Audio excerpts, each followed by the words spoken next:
आपको क्या मत अंदर यहाँ आके सूरज में बच्चा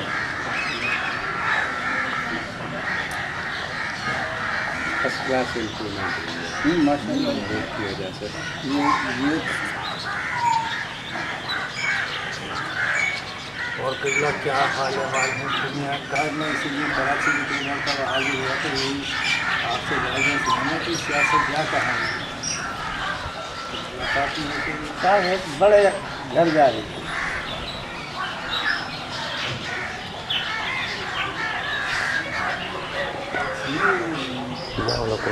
तरफ से भी गई है बिल्कुल ही उनके तरफ कैसे से क्या आपके नजदीक क्या है जज साहब उस पर तो आप अमल कराने के लिए कोर्ट को लिखेगा तो अमल कराने बाकी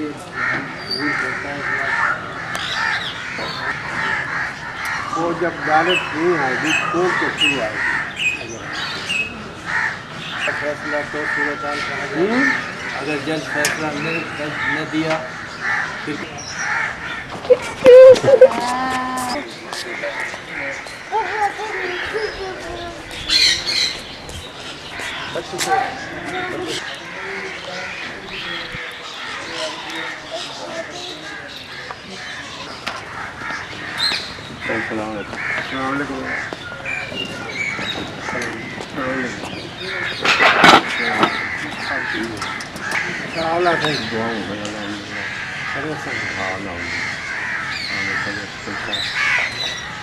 आगे पाले में मांग खाता बस हाणे तो घणा भरदान मुक्त जे हाल ते छाता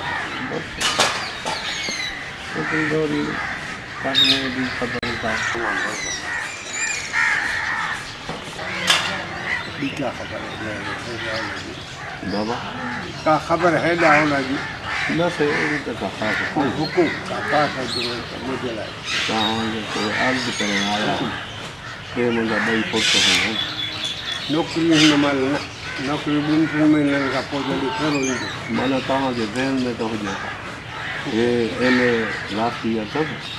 कंप्यूटर में बि डिप्लोमा कयल अथव सिर्फ़ु इन जा यादि ध्यानु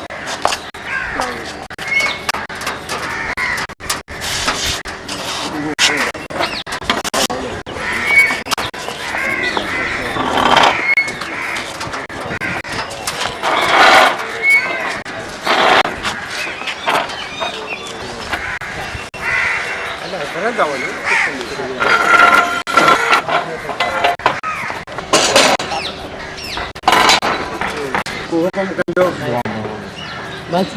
असां ॿ टे जुदा ग़रीब मिस्किन आहियूं कई नंढे खां वठी असां दरगाह जा वॾनि खां वठी अचूं तव्हांजो हा हीअ केतिरी वियो मूंखे सामान आहे केतिरी मूं गाॾी आंदन ते तव्हांजो दीदार कयो त असां तमामु बार लार कए ॻोठ में असां 150 घर जो पुर्ते ऐं ईअं फिटी कयल आहे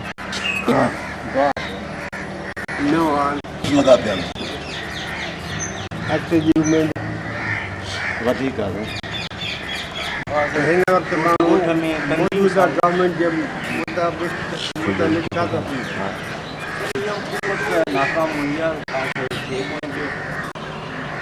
पंहिंजे हक़नि ग़रीबान पाण तमामु ख़राबु आहे चूल्हा तमामु ख़राबु ज़िंदगी जी ॾाढी हले थी पई कराची में वाक़िया इलाही शयूं माण्हू हिक ॿिए सां मरींदा था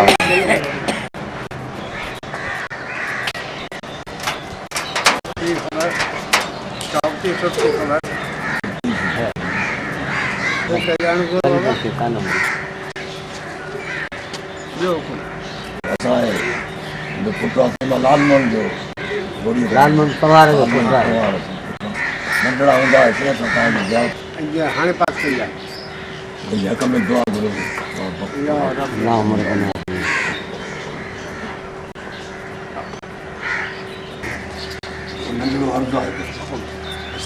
फोटोग्राफर आहे त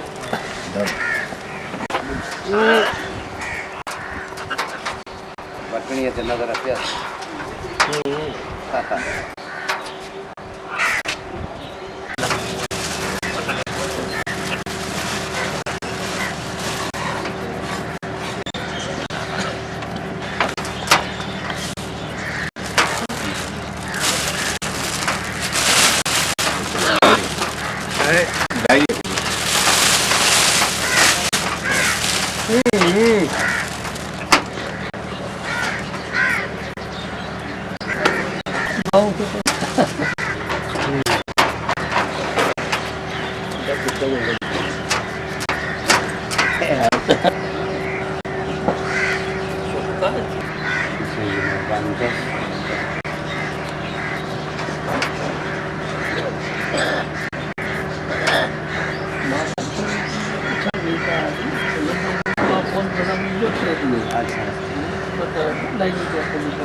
वो मूंग जाचो कराची में जिन वटां मां वठंदो हुयुसि उन्हनि चयो साईं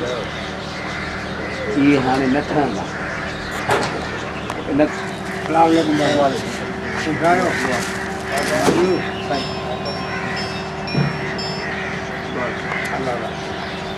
आशिफ़ ते त सभिनी जो कंट्रोल आहे तूं कीअं दावा